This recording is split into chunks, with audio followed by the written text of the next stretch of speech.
আজ আপনি শুনবেন দেবেন্দ্রনাথ মুখোপাধ্যায়ের কাহিনী forensic case number 3 only on radio Milan audio story. আমাদের নিয়মিত শ্রোতা যারা তারা নিশ্চয়ই জানেন, এর আগে ফরেন্সিক সিরিজের দুটো কেস আমরা উপস্থাপন করেছি, ফরেন্সিক কেস নাম্বার 1 অ্যান্ড 2। যারা এখনো শোনেননি তারা শুনে নিতে পারেন। প্রত্যেকটা গল্পই আলাদা এবং সম্পূর্ণ স্বতন্ত্র। গল্পটি ভালো লেগে থাকলে অবশ্যই লাইক এবং শেয়ার করবেন এবং আরও নতুন নতুন গল্প শোনার জন্য সাবস্ক্রাইব করতে ভুলবেন না আমাদের official YouTube channel radio Milan audio story. শুরু হচ্ছে দেবেন্দ্রনাথ মুখোপাধ্যায়ের কাহিনী ফরেন্সিক কেস নাম্বার 3।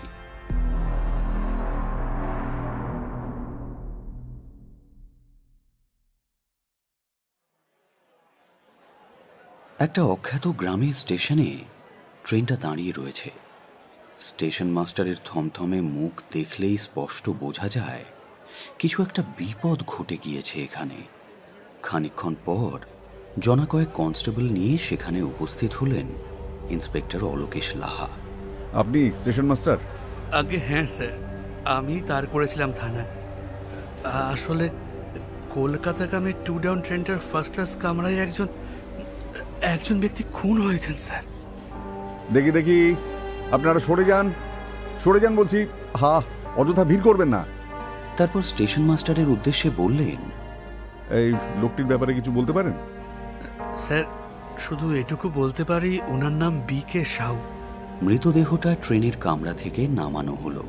এই শোনো, আমার গাড়িতে করে বডিটা হাসপাতালে নিয়ে যাও, আর যত তাড়াতাড়ি সম্ভব এই ফার্স্ট ক্লাস কম্পার্টমেন্টটা ট্রেনের থেকে আলাদা করে দাও। অনেকক্ষণ হলো ট্রেনটা দাঁড়িয়ে আছে, এবার ট্রেনটা ছাড়ার ব্যবস্থা করতে হবে।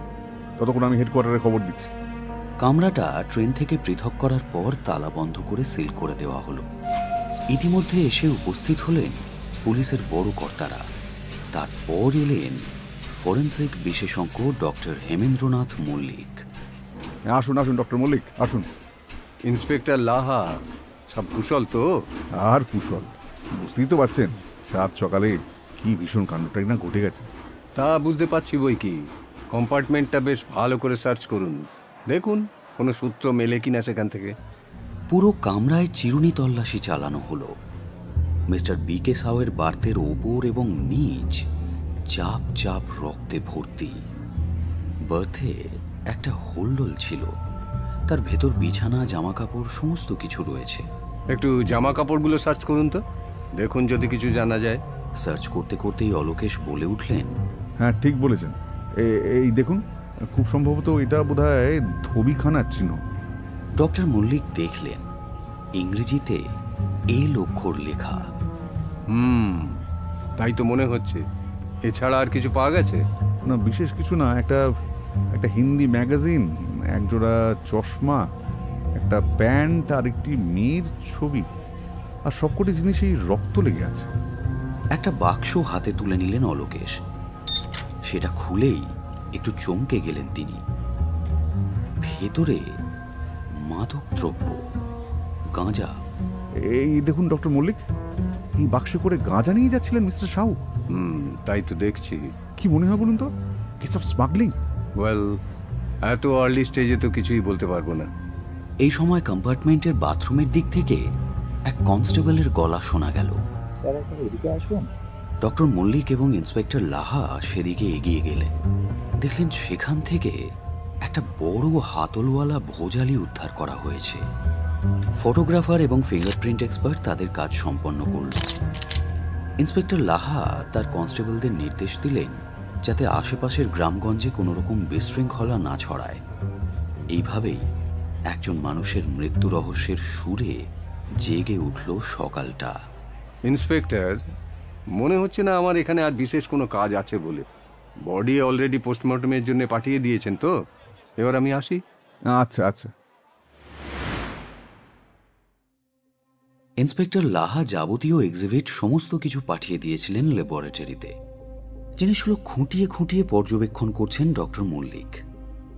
অনেক প্রশ্ন এসে ভিড় করছে তার মনে। কে আততায়ী?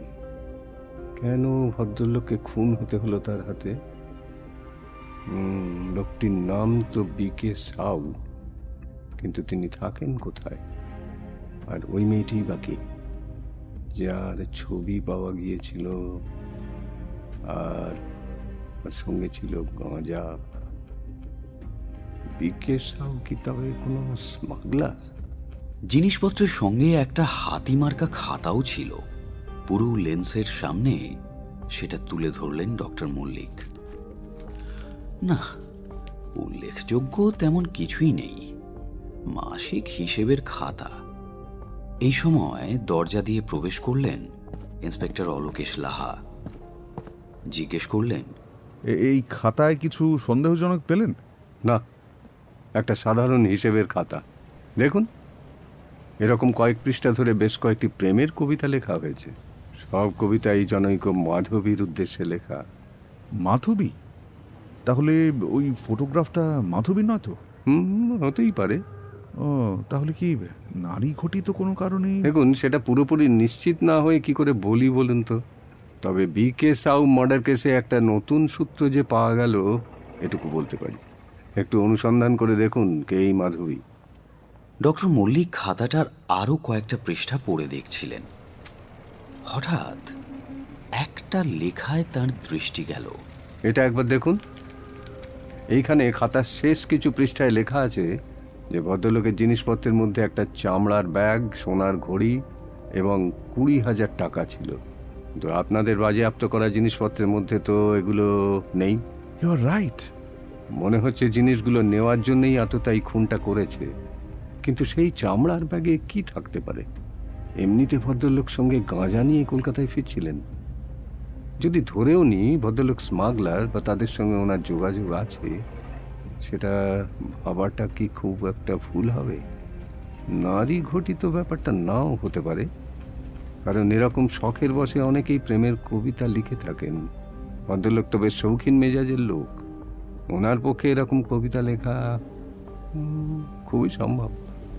অলোকেশ খানিকক্ষণ কি যেন ভাবলেন, তারপর বললেন, ডক্টর মল্লিক, একটা আশ্চর্য জিনিস লক্ষ্য করেছেন? এতক্ষণ হয়ে গেল মিস্টার সাউ মারা গিয়েছেন, কিন্তু এখনো অবধি তার পরিবারের একজন লোকও যোগাযোগ করলো না। কোথাও কোনো মিসিং ডায়েরিও করানো হয়নি। আমার কি মনে হয় জানেন, ভদ্রলোকের নাম পিকে সাউ নয়। এই কথা কেন বলছেন? ভেবেই বলছি। দেখুন, উনি গাঁজা নিয়ে কলকাতায় ফিরছিলেন, মাঝ রাস্তায় খুন হলেন। হতে পারে তাঁর মৃত্যুর আশঙ্কা তিনি পূর্বেই করেছিলেন, যার ফলে তিনি ছদ্মবেশে ছদ্মনাম নিয়ে কলকাতায় আসছিলেন। তা কি করে হবে? উনি তো ফার্স্ট ক্লাসের টিকিট হোল্ডার। আর তাছাড়া এই খাতাতে দেখুন না, ওই তো ওনার নাম স্পষ্ট লেখা আছে।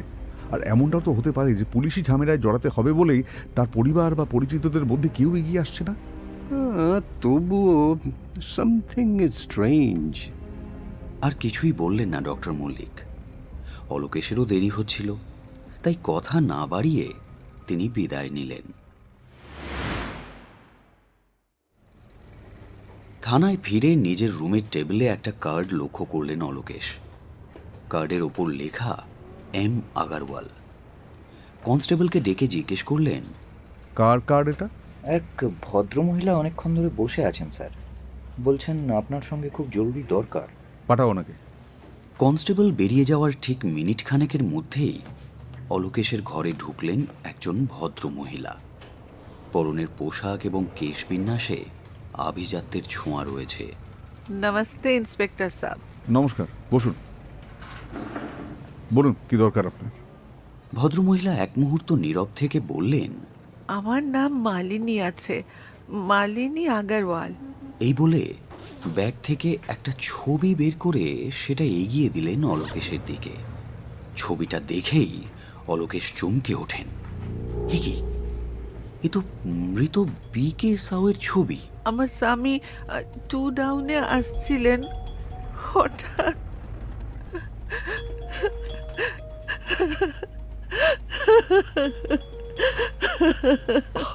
শান্ত হন, শান্ত হন আপনি, শান্ত হন, শান্ত হন।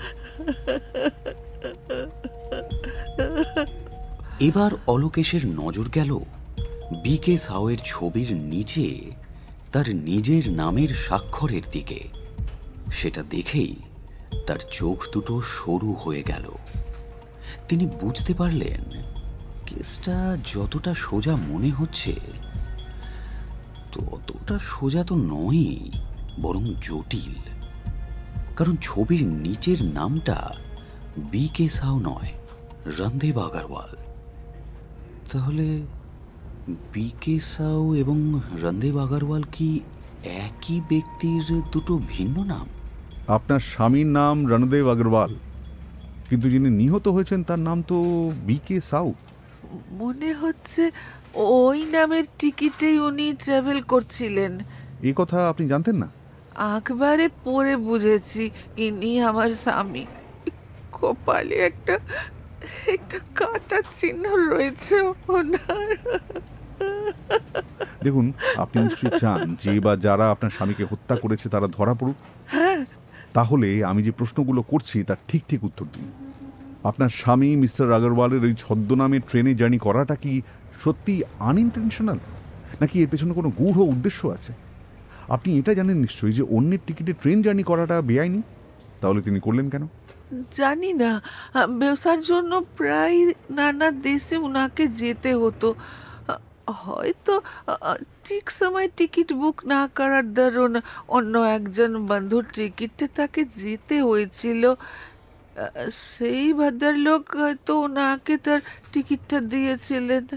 অবশ্য এটা আমার অনুমান আছে, ঠিক বলতে পারবো না। বেশ। রণদেববাবু কি প্রায়ই বাইরে যেতেন, মানে কলকাতার বাইরে? আগে হ্যাঁ, ব্যবসার জন্য বিলেত বা আমেরিকাতেও যেতে হতো তাকে। আমায় তিনি সব কথা জানাতেন না, আমিও জানতে চাইতাম না। শেষবার উনি কোথায় গিয়েছিলেন আপনি জানেন?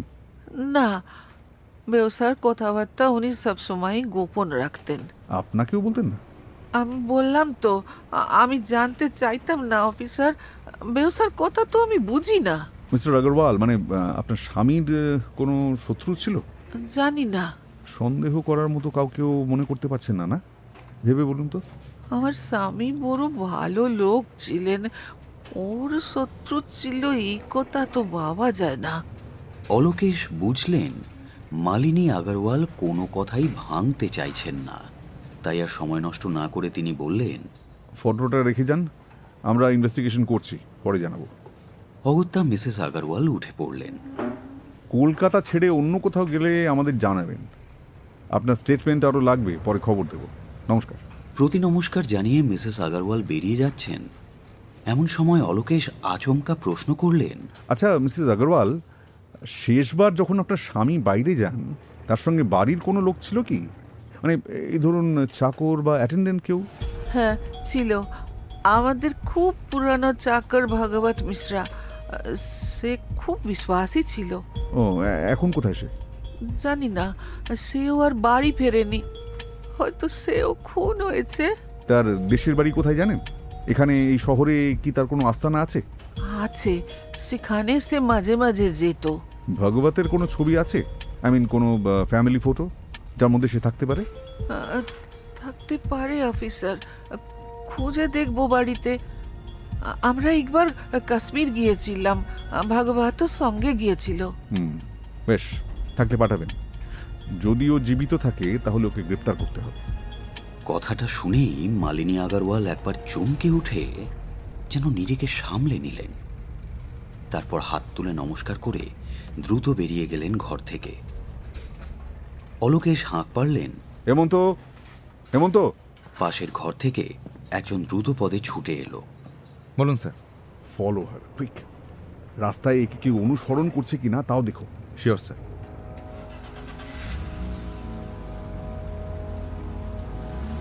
মালিনী আগরওয়ালের কালো গাড়ি থানা থেকে বেরিয়ে বড় রাস্তায় এসে পড়ল। পেছনের সিটে বসে ভয়ার্ত চোখে মালিনী একবার এদিক ওদিক চাইলেন। রাস্তায় অজস্র মানুষের ভিড়, অগণিত গাড়ি। ঘাড় ফিরিয়ে ফিরিয়ে পেছনে, পাশে, সামনে চারিদিকে দেখার চেষ্টা করলেও একটা ছোট্ট জিপ যে দূরত্ব রেখে তাকে ফলো করছে সেটা তার নজরে এলো না। পুলিশের জিপটা বেশ খানিকটা পেছনে, চালকের হাতে শক্তিশালী ছোট্ট দূরবীন। পথচারীর কৌতূহলী দৃষ্টি এড়িয়ে কৌশলে সেটা চোখের সামনে মাঝে মাঝে ধরছিল হেমন্ত সরকার, পুলিশের ধুরন্ধর গোয়েন্দা।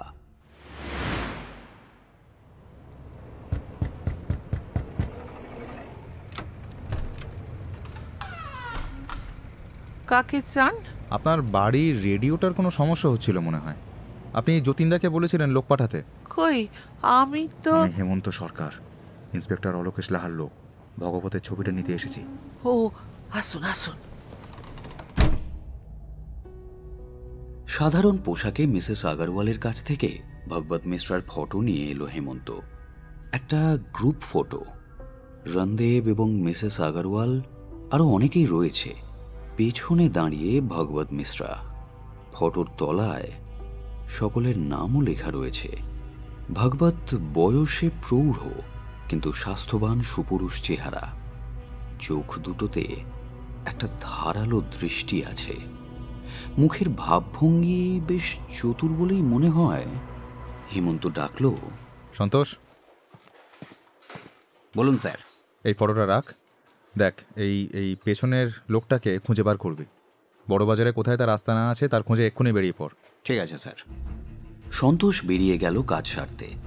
সে করিতকর্মা লোক। তৃতীয় দিনে বড়বাজারের একটা গলিতে ভগবতকে আবিষ্কার করে ফেলল সে। পুলিশের লোক আন্দাজ করে পালানোর একটা চেষ্টা ভগবত করেছিল, কিন্তু শেষ রক্ষা হলো না। সন্তোষের হাতে ধরা পড়ল ভগবত। জিপে তুলে সন্তোষ সোজা তাকে নিয়ে এলো থানায়। দু চারটে কড়া ধমকে কাঁপতে কাঁপতে বসে পড়ল ভগবত। বয়সে প্রৌঢ় হলেও চেহারা বেশ জোয়ান এবং বেশ কর্মঠ। গোঁফদাড়ি কামানো, চোখে একটা সতর্ক দৃষ্টি। হুজুর, এর বেশি আর কিছু জানি না, বিশ্বাস করুন। স্টেশনে বাবুর কাছে এলে না কেন? লাশটা দেখেছিলে? হ্যাঁ হুজুর, অনেক লোকের ভিড়ে আমিও দেখেছি। আমার 3 ক্লাস টিকিট ছিল, বাবুর 1 ক্লাস। সেই রক্তমাখা শরীর দেখে ভয় হলো হুজুর। আমি ঘর ছেড়ে পালালাম। কোথায় যাচ্ছিলেন তোমার বাবু? বোধ হয় মুঙ্গের হুজুর। মাঝ পথে বিলকুল খুন হয়ে গেলেন। তাজ্জব কি বাত। মাইচিকে কি খবর দেবো আমি ভেবেই ভয় পেয়ে গেলাম, শেষে পালালাম। পুলিশ ঘর তল্লাশি করে আমায় আজ পাকড়ালো হুজুর। আমিও এই চাইছিলাম। বহুত বহুত আচ্ছা হলো হুজুর, বহুত আচ্ছা হলো। কেন? তোমাকেই তো খুনি বলে ধরা হবে। তুমি বাবুর কামরায় রাত্রে ঢুকে খুন করে 2000 টাকা নিয়ে পালিয়েছিলে। ওই 2000 টাকায় কি হবে হুজুর? বাবুর কাছে আমার বকশিস মিলতো বহুত। যে হাঁস সোনার টিম দেয় তাকে কেউ মারে হুজুর? মেরেছে দুশ্মন, আমায় ছেড়ে দেন হুজুর। এদিকে রাঁচি, মুঙ্গের এবং বাঁকুড়ায় ছদ্মবেশী গোয়েন্দা হেমন্ত সরকারের কার্যকলাপ সমানে চলেছে। তার এর পরের লক্ষ্য রামনাথ টি স্টল। মুঙ্গেরের জনবিরল গলি, পরপর 2টো চায়ের দোকান। হেমন্তের কান সজাগ ছিল। সে দোকানদারের উদ্দেশ্যে বলল, চায় তো বহুত আচ্ছা বানা হ্যায়, और 1 কাপ ভাই সাহেব। কি খাবার খাবেন বাবু বলেন? বহুত বড়িয়া খানা আছে। যা হোক দিন না। আচ্ছা, এই দোকানের নাম বুঝি রামনাথ হোটেল? আরে না না, এটা তো একটা টি স্টল বাবু সাহেব। হোটেল ও ওধারের রাস্তায় আছে, যাবেন নাকি? বহুত বড়িয়া হোটেল, একদম রেসিডেন্সিয়াল। কথাটা বলতে গিয়ে কেমন যেন রহস্য ভরা হাসি খেলে যায় তার মুখে। তারপর বলে, আর রুপিয়া ছাড়লে সব মিলবে, খানা और পিনা ভি। और कुछ পেলে মন্দ হতো না। আবার একটা জায়গাও চাই রাত্রির মতন। দোকানদার চোখ টিপে হেসে বলল, একটু দাঁড়ান। ए हरिया, अरे इधर आ साला, इधर आ। बाबू साहब को वो होटल पर ले जा। बाबू साहब 10টা টাকা দিয়ে দেন বাবু সাহেব। 10 টাকার একটা নোট বের করে দোকানদারের হাতে দিয়ে ছদ্মবেশী হেমন্ত সরকার হোটেলে চলে এলো। সামনের দিকটা বাগান ঘেরা বাড়ি, পেছনে হোটেল। নাচাগানার ব্যবস্থা, খানাপিনার ব্যবস্থা সব সেদিকে। হরিয়ার তদবিরে কয়েকজনের আপত্তি সত্ত্বেও আগন্তুকের রাত্রিটা থাকার জন্য বন্দোবস্ত করে দেওয়া হলো। নগদ মূল্য 100 টাকা।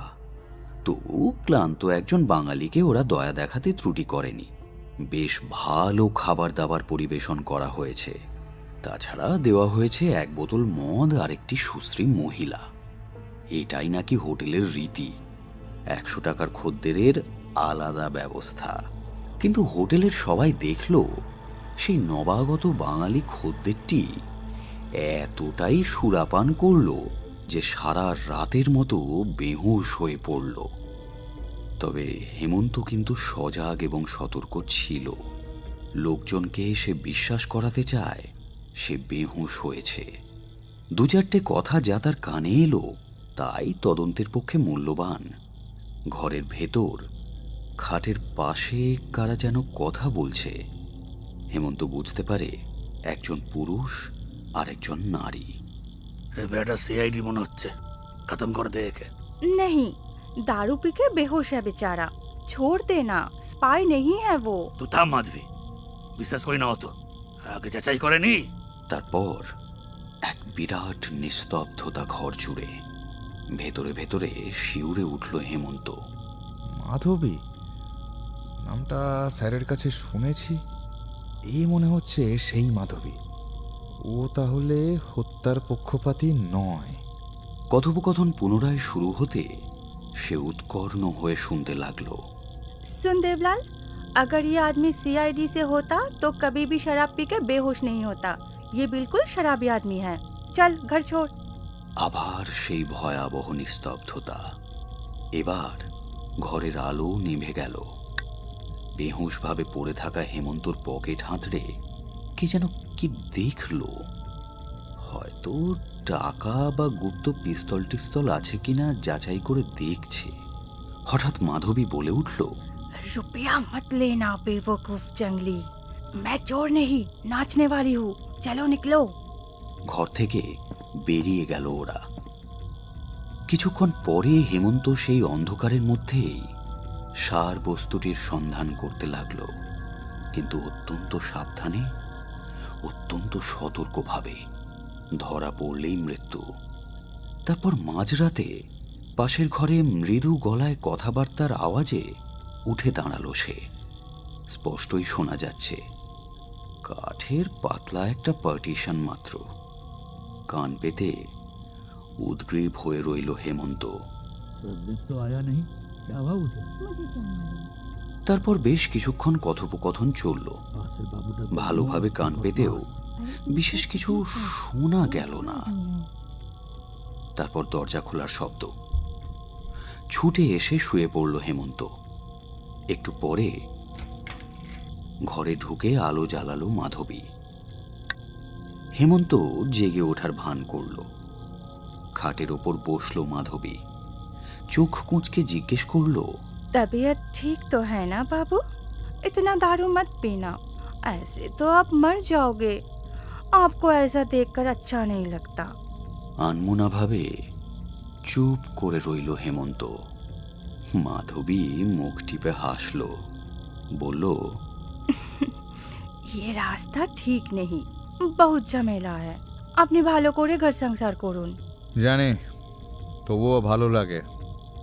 মদ আছে আর আর তোমরা আছো, এই তো ভালো।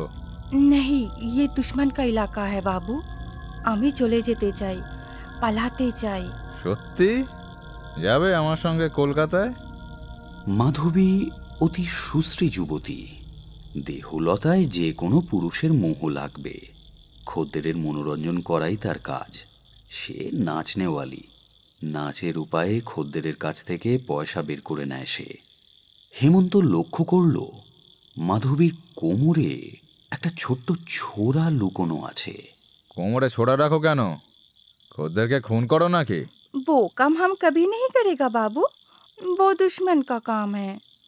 তুমি দুশ্মন নও, তাহলে এই হোটেলে আছো কেন? এটা তো ভালো জায়গা নয়। কোথায় যাব? কোথাও যাওয়ার জায়গা নেই। इस जगह में ही मरना होगा मुझे। এরা ছাড়বে না বাবু। যারা আমায় নিয়ে যেতে চায় তারাই মরে। তুমি भी মরবে। কলকাতার এক বাবু আমায় নিয়ে পালাবে বলেছিল, তাই চুরি মেরে দিয়েছে তাকে ওরা। তমাসিলরা সেও মরেছে। ওরা মারবেই, किसी को नहीं छोड़ेगा। মহাদেব भी মরেছে, বহুত ভালো লোক ছিল। মহাদেব বর্মন মরে গেল, মেরে দিল ওরা। কে কে কে কে মেরেছে? বলো বলো বলো, নামটা বলো। বিপুল উত্তেজনায় হেমন্ত ঝাঁকানি দিল মাধবীকে। নামটা বলো মাধবী। আচমকা এই প্রশ্নে চমকে উঠল মাধবী। তার এই ধরনের বেফাঁস কথাতে কি ভীষণ মারাত্মক ভুল যে হয়ে গেছে তা বুঝতে পেরে সে শিউরে উঠল। ভয়ে ভয়ে এদিক ওদিক চেয়ে চাপা স্বরে বলল, এখানে থেকো না বাবু, চলে যাও, পেছনে একটা দরজা আছে, পালাও। তুমি যাবে না? ধরা পড়লে ওরা মেরে ফেলবে বাবু, চুরি মেরে খতম করে ফেলবে।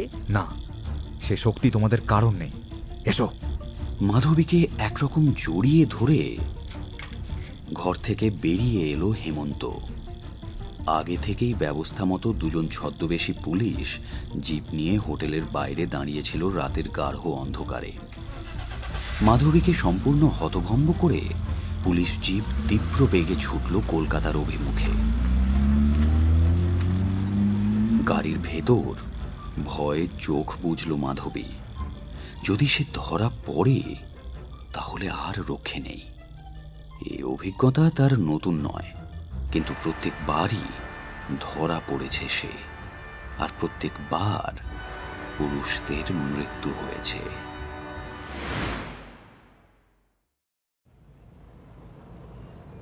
শোভাবাজার, চিতপুর এলাকা, সেখানেই অবস্থিত আগারওয়ালের বাড়ি। বাড়ির ভেতরটা কেমন যেন অদ্ভুত ধরনের। এখানে ওখানে এলোমেলো ছোট ছোট কত ঘর। রাস্তার দিকে মুখ করা ঘরটিতে থাকেন মিসেস আগারওয়াল। মুঙ্গের থেকে এসেছেন শুনে ভদ্রলোক ওরফে ছদ্মবেশী অলোকেশ লাহাকে ভেতরে এনে বসালো মিসেস আগারওয়ালের ঝি। ইন্সপেক্টর ভালো করেই জানেন, যতক্ষণ না তিনি ফিরে যান ততক্ষণ পর্যন্ত সেকেন্ড অফিসার মিসেস আগারওয়ালকে থানাতেই কৌশলে আটকে রাখবেন। তাই ঝিকে জানতে না দিয়ে বাড়িটা এখনই সার্চ করতে চান তিনি। বেলা 10টার সময় বিশেষ প্রয়োজন আছে বলে মিসেস আগারওয়ালকে হঠাৎ টেলিফোনে তিনি থানায় ডেকে নিয়েছেন। এমনিতে মিসেস আগারওয়াল কোনোদিনই দুপুরবেলা বাড়িতে থাকেন না। কোথায় যান কেউ জানে না। মুঙ্গের থেকে কেউ এলে তিনি বেশ আপ্যায়ন করেন। প্রায়ই লোক আসে ওখান থেকে, বড় বড় প্যাকেট নিয়ে যায় তারা। বড় বড় নসির প্যাকেট। বড় বাজারে বাবুর মশলা দোকান আছে, খুব বড় নাম করা দোকান। তাই নাকি? তোমার বাবু খুব বেড়ান তাই না? রেলগাড়ি চড়ে তোমাকেও তো নিয়ে যান তাই না? ফোকলা দাঁতে ঝি হেসে গড়িয়ে পড়ল। ঘরটার মধ্যে ঘুরতে ঘুরতে অলোকেশ তীক্ষ্ণ দৃষ্টিতে ঘরে সাজানো আসবাবগুলো দেখতে লাগলেন। নানা আকারের বিচিত্র পাখি, কোনোটা রূপোর তৈরি, কোনোটা প্লাস্টিকের। একটা পাখি আকারে বেশ বড়, একটু নাড়াচাড়া করতেই পাখির পেটের কাঁচটা খুলে গেল। বিস্মিত অলোকেশ ভেতরে হাত ঢুকিয়ে দিলেন। একটা ব্যাগ, মনে হলো চামড়ার ছোট সাইজের কিট ব্যাগ একটা। কিন্তু এর মধ্যে কেন? না না না, এভাবে দেখা যাবে না। ঝিটাকে আগে সরাতে হবে। এই যে এক গ্লাস জল আনো তো। ঝি চলে যেতেই তড়িৎ গতিতে ব্যাগটা বের করে আনলেন অলোকেশ, আর সাথে সাথে চমকে উঠলেন তিনি। লক্ষ্য করলেন একজন চানাচুরওয়ালা একটা বড় ঝুড়ি সাজিয়ে নিয়ে চিৎকার করে করে চানাচুর বিক্রি করছে, আর তার পাশেই একটা লোক পথচারীদের সস্তায় ফটো তুলে দিচ্ছে। 3টে লম্বা সরু সরু লোহার ডান্ডার উপর একটা করে ক্যামেরা বসিয়ে কালো কাপড় ঢাকা দিয়ে ফটো তুলে দিচ্ছে। এছাড়া তার কাঁধে আরো 2টো ক্যামেরা ঝোলানো রয়েছে। শুধু পথচারীদের ডেকে ডেকে অল্প পয়সা নিয়ে ছবি তোলা ছাড়াও ওই লোকটার আর একটা কাজ, আগারওয়ালের বাড়ির মধ্যে যদি কেউ ঢোকে তবে কৌশলে তারও ফটো নেওয়া। আর সেই কারণেই ফটো উঠল জগদীশ কাপুরের। মাধবী, এই ফটোটা ভালো করে দেখো, চিনতে পারছো? এর ছবি? এর ছবি আপনি কোথায় পেলেন বাবু?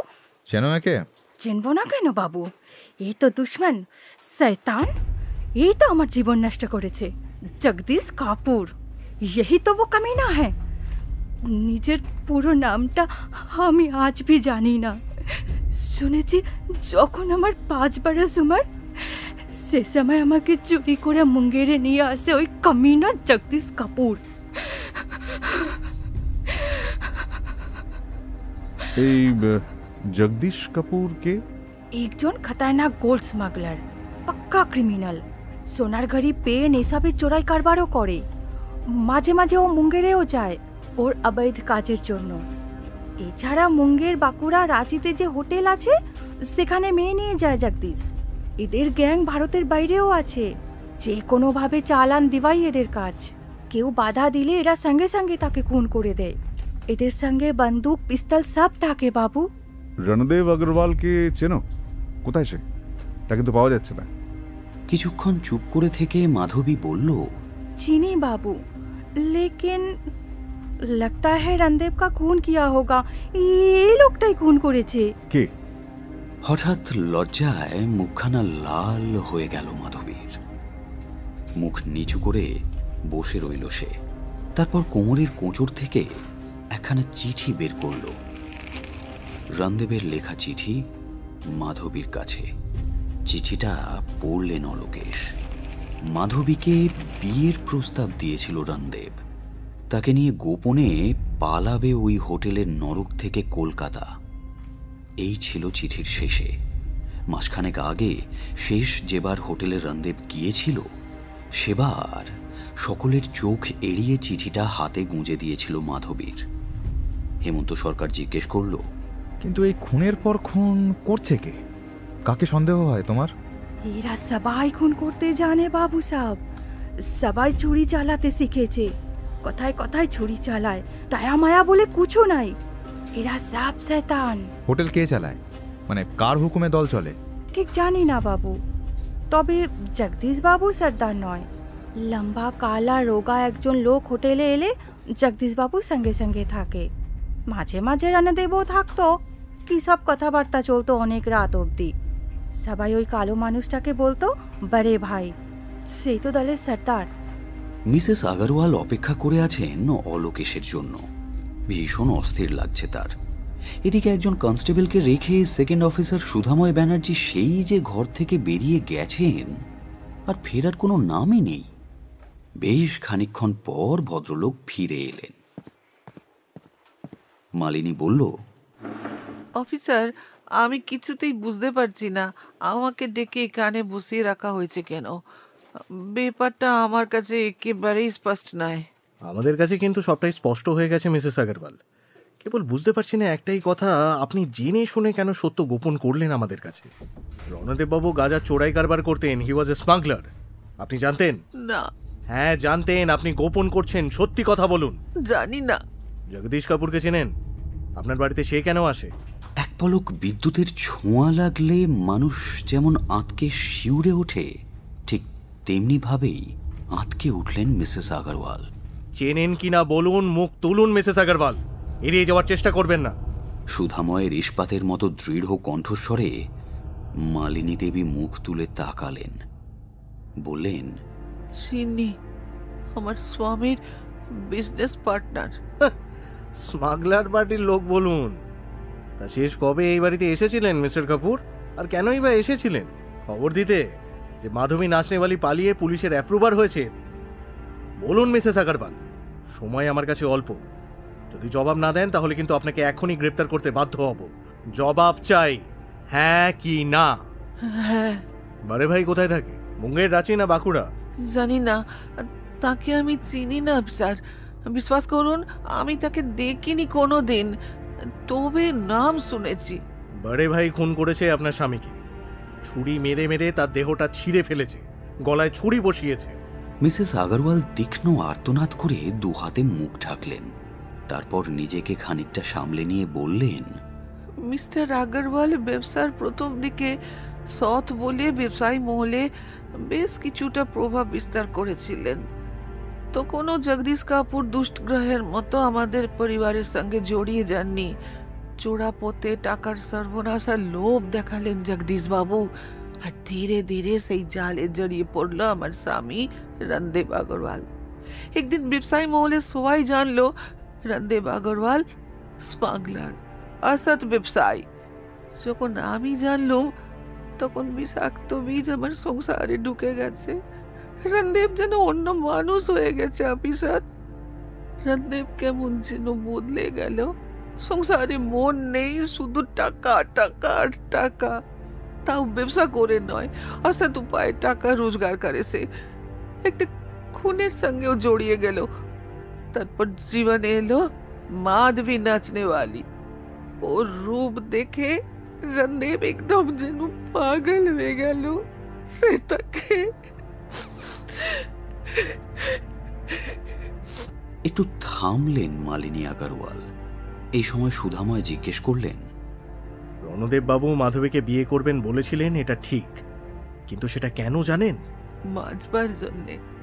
গুন্ডাদের হাত থেকে বাঁচার আর কোনো রাস্তা ছিল না, তাই নিজেকে বাঁচাবার জন্য অফিসার। না, বাঁচবার জন্য নয়, একটা অসহায় মেয়েকে খুনিদের কবল থেকে বাঁচাতে। মিসেস আগরওয়াল, থাক সে কথা, আসল কথা বলুন, জগদীশ কাপুর কি খুনি? চুপ করে থাকবেন না, বলুন, কে আপনার স্বামীকে খুন করেছে? এই প্রশ্নের উত্তর মিসেস আগরওয়ালের কাছ থেকে সঠিক পাওয়া গেল না। তিনি শুধু এটুকু জানতেন যে জগদীশ কাপুর রণদেবকে নিজের হাতে খুন করেনি। অতটা বেঈমান সে নয়। তাহলে কে সেই খুনি? ফরেন্সিক বিশেষজ্ঞ ডক্টর হেমেন্দ্রনাথ মল্লিক রণদেবের জামা প্যান্ট এবং অন্যান্য জিনিসের রক্ত পরীক্ষা করে গ্রুপ নির্ধারণ করেছেন ইতিমধ্যে।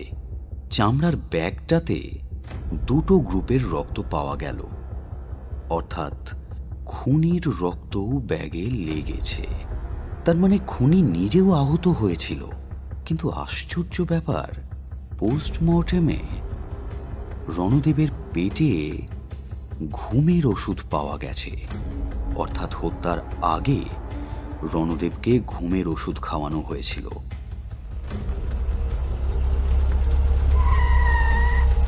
পুলিশের দুটো গাড়ি এসে থামলো জগদীশ কাপুরের দোকানের সামনে। কি ব্যাপার आप लोग? আমাদের কাছে সার্চ ওয়ারেন্ট আছে, আপনার দোকান আমরা সার্চ করব। देखिए इस तरह आप लोग শাট আপ! আর একদম এখান থেকে নড়বেন না।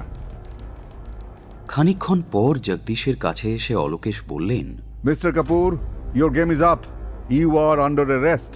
শেষ পর্যন্ত গ্রেপ্তার করা হলো জগদীশ কাপুরকে। তার দোকান সার্চ করে কয়েক বান্ডিল জাল নোট, গাঁজা, আফিং এবং কয়েকটা বড় বড় সোনার তাল পাওয়া গেছে ভেতরের একটা ছোট্ট ঘর থেকে। কিন্তু রণদেবকে হত্যা করার কোনো প্রমাণ সেখানে পাওয়া গেল না। নোংরা জিনিসের মধ্যে একটা চিঠি দলা পাকানো অবস্থায় পাওয়া গেল বটে। ইন্সপেক্টর সেটা সংগ্রহ করলেন, কিন্তু কি ভাষায় লেখা সেটাই বোঝা গেল না। ফরেন্সিক ল্যাবরেটরিতে পাঠানো হলো। হয়তো ডক্টর মল্লিক সেটার মর্ম উদ্ধার করতে পারবেন। হলেও তাই। কয়েক ঘন্টা পর মল্লিক জানালেন, চিঠিটা লেখা গুরুমুখী ভাষায়, নাম সই করেছে বড়ে ভাই। চিঠিতে অনেক কথাই সংকেতে লেখা। আ নামে কোনো একজন লোককে বিদ্যুৎলতা নামে একটি মেয়ে খুন করবে, তারই ইঙ্গিত দেওয়া ছিল চিঠিতে। তারিখটা খুবই পরিচিত মনে হলো ফরেন্সিক বিশেষজ্ঞ ডক্টর মল্লিকের। রণদেববাবু ওই দিনই ট্রেনে নিহত হন। এ কথা মনে করার সঙ্গে সঙ্গে তিনি ইন্সপেক্টর অলোকেশকে বলেন, সংকেতে লেখা। অক্ষর দুটো আমার কাছে পরিষ্কার হয়ে গেছে। র আ বলতে মৃত মিস্টার আগরওয়ালের পুরো নাম রণদেব আগরওয়াল। তাহলে এই হত্যা সুপরিকল্পিত। কিন্তু কে এই চিঠির লেখক? লেখাটা কাঁচা হাতের, কোনো মেয়ের লেখা বলেই মনে হচ্ছে। কিন্তু এই বিদ্যুৎলতাটি কে? সে কি মুঙ্গের হোটেলের কোনো নাচনেওয়ালি নাকি? অলোকেশ ট্রাঙ্ক কল করে মুঙ্গের পুলিশ কোয়ার্টার্সে কথা বললেন এবং আবারও মুঙ্গের যাত্রা করল আমাদের হেমন্ত সরকার। মাধবীর অন্তর্ধানে চামেলি এখন হোটেলের খদ্দেরদের দেখাশুনো করে, ঘুরে ঘুরে খাওয়া দাওয়া দেখে, আদর আপ্যায়ন করে। খুশি হয়ে খদ্দেররা তাকে 2-4 টাকা ইনাম দিয়ে থাকে। বেশি রাত করে খদ্দের এলে তাকে মদ্যপান করানো হয়। মদের ঝোঁকে 100 টাকার নোট দিয়ে দিলে তো কথাই নেই। পেলেই সঙ্গে সঙ্গে ব্লাউজের ভেতর টপ করে চালান করে দেয় চামেলি, যাতে কেউ দেখতে না পায়। এটা তার উপরি পাওনা। মাঝে মাঝে অবশ্য পুলিশ দলবল নিয়ে ঝাঁপিয়ে পড়ে হোটেলে, কিন্তু চামেলি নিষিদ্ধ জিনিস চোখের আড়াল করে মুহূর্তের মধ্যে। মোটা টাকার খদ্দেরকে হাতছাড়া না করে গুপ্তপথে মাটির নিচে নিয়ে যায় সে। তারপর জ্ঞানহীন অবস্থায় পরের দিন সেই লোককে কোনো পার্কে না হয় কোনো হাসপাতালে পাওয়া যায়, অবশ্য যদি নেহাতি আয়ুর জোর থাকে। সাধারণত সেই জ্ঞান আর ফেরে না। এটাই এ হোটেলের রীতি। গুপ্ত ঘরে শুধু যে গাঁজা স্মাগলিং হয় তাই নয়, জাল নোট ছাপারও সুবন্দোবস্ত রয়েছে। এছাড়া মেয়েদের ধরে এনে বেআইনি পতিতালয় চালানোর ব্যবসা তো আরও পুরনো। কিন্তু চামেলির চোখকে ফাঁকি দিয়ে সুরার পেয়ালায় ঘুমের ওষুধ মেশাতে খুব একটা অসুবিধে হয়নি গোয়েন্দা বিভাগের ঝানু অফিসার হেমন্ত সরকারের। যথাসময়ে পুলিশ রেড হওয়া থেকে আরম্ভ করে গুপ্ত ঘর যাওয়া এবং চামেলির সঙ্গে রাত্রিবাসের প্রস্তাব দেওয়ার মধ্যে কোনো চাতুরি ধরার ক্ষমতা হোটেল কর্তৃপক্ষের ছিল না। তাই চালে ভুল করল চামেলি। সে মাধবী, জগদীশ কাপুর এবং বড়ে ভাইয়ের অনেক গল্প করল। কথায় কথায় গুপ্ত ঘর কোথায় আছে, কি আছে সেখানে, সবই বলে ফেলল। আরও জানালো মাধবী জগদীশ কাপুরের জারজ সন্তান, আর জাল নোট যা তৈরি হয় তা মাধবী জগদীশ কাপুরের কলকাতার হোটেলে পৌঁছে দিত। না বোঝার ভান করে প্রত্যেকটা কথাই তীক্ষ্ণ সজাগ কানে শুনতে লাগলো হেমন্ত সরকার। তারপর অত্যন্ত হালকাভাবে জিজ্ঞেস করল, এই বড়ে ভাইটাকে? চামেলি প্রথমে চমকালো, তারপর কোনো সন্দেহের কারণ নেই ভেবে একটু হাসল। স্বাভাবিক হাসি নয়, নেশাগ্রস্তের অপ্রকৃতিস্থ হাসি। ব্লাউজের মধ্যে তখন করকরে 2খানা 100 টাকার নোট। কেউ কোনো দিন এত টাকা দেয়নি, তাই এমনিতেই মনটা তার সদয় ছিল। তাহার ওপর আবার বিলিতি মদের নেশা। সে বলল, कोई नहीं, बिल्कुल झूठा। पुलिस को बुद्धू बनाने के लिए वो किरदार बनाया गया था। এরপর পকেট থেকে গুরুমুখী ভাষার চিঠিটা কৌশলে চামেলির মাথার বালিশের তলায় ঢুকিয়ে দিল হেমন্ত। তারপর এক সময় অপ্রকৃতিস্থ চামেলির হাত লেগে বেরিয়ে এলো চিঠিটা। অবাক হয়ে চিঠিটা খুলে চেয়ে রইল চামেলি। তারপর বলল, ই তো মাধবীর লেখা চিঠি, এখানে কি করে এলো? এই বলে ঘুমের ওষুধের প্রভাবে কয়েক মিনিটের মধ্যেই জ্ঞান হারালো চামেলি। ধীরে ধীরে ঘর থেকে বেরিয়ে এলো হেমন্ত সরকার। চিঠিটা গোপন পকেটে রেখেছিলেন। খানিকটা এগিয়ে হঠাৎ থমকে দাঁড়ালেন। সামনে আরেকটি মেয়ে। এ কি, রণদেব আগরওয়ালের হোলডলের মধ্যে যে ফটোটা পাওয়া গিয়েছিল তার সঙ্গে এই মেয়েটার চেহারা অবিকল এক। থমকে দাঁড়িয়েছিল মেয়েটিও, এক দৃষ্টে চেয়েছিল। চোখে তার একটা সন্দেহের দৃষ্টি। ডান হাতটা ব্যান্ডেজ জড়ানো। হেমন্ত বলল, বাথরুমে যাব। যেন একটা কৈফিয়ত দিতে চাইল। মেয়েটি একটু হাসল, তারপর আঙুল তুলে দূরে একটা ঘর দেখিয়ে ভেতরে চলে গেল। গুপ্ত পথ ধরে হেমন্ত বেরিয়ে এলো রাস্তায়।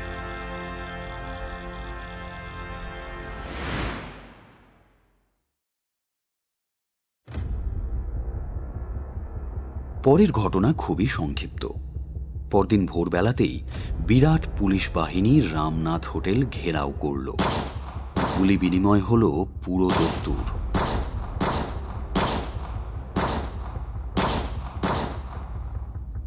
ফরেন্সিক রিপোর্টে চামড়ার ব্যাগে রক্তের দুটো আলাদা গ্রুপ পাওয়া যায়।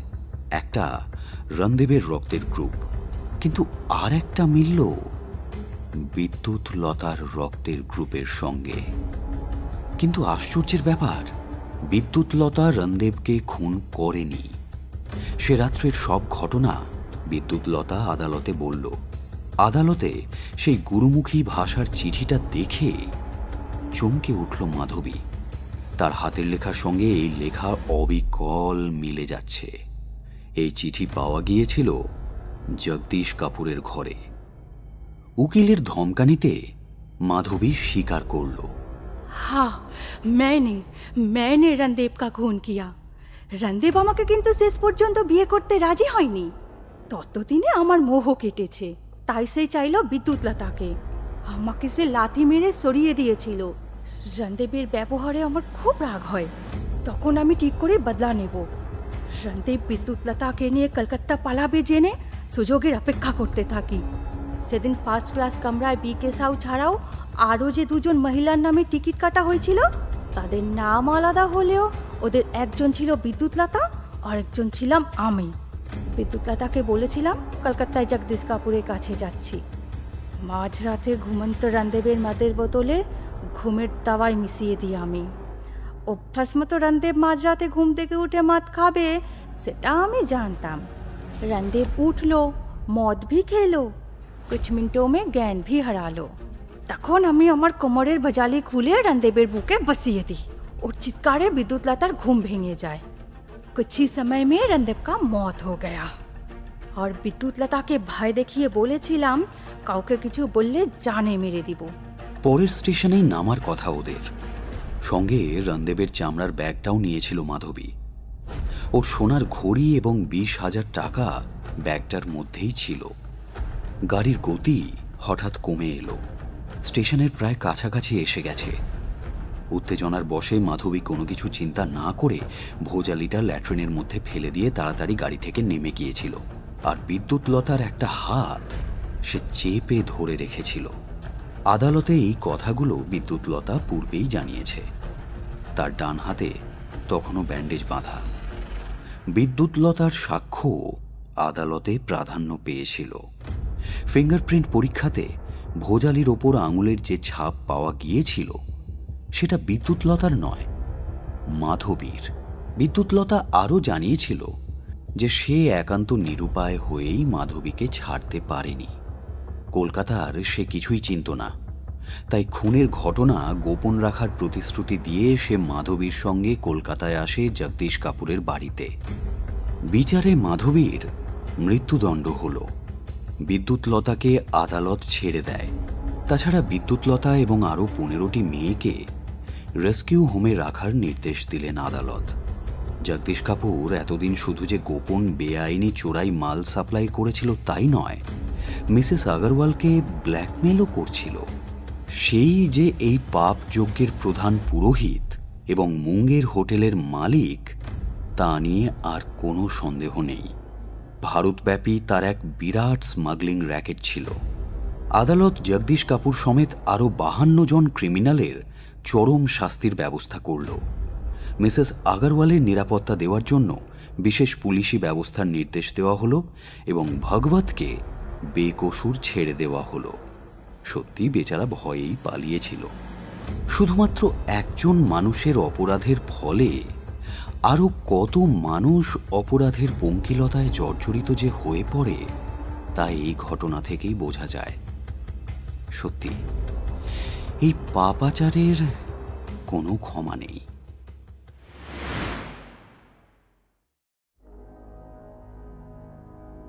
এতক্ষণ আপনি শুনছিলেন forensic case number 3 only on radio Milan audio story. গল্পটি ভালো লেগে থাকলে অবশ্যই লাইক এবং শেয়ার করবেন এবং আরও নতুন নতুন গল্প শোনার জন্য সাবস্ক্রাইব করতে ভুলবেন না আমাদের official YouTube channel radio Milan audio story. আগামী সপ্তাহে আরও একটি নতুন গল্প নিয়ে ফিরে আসবো আমরা।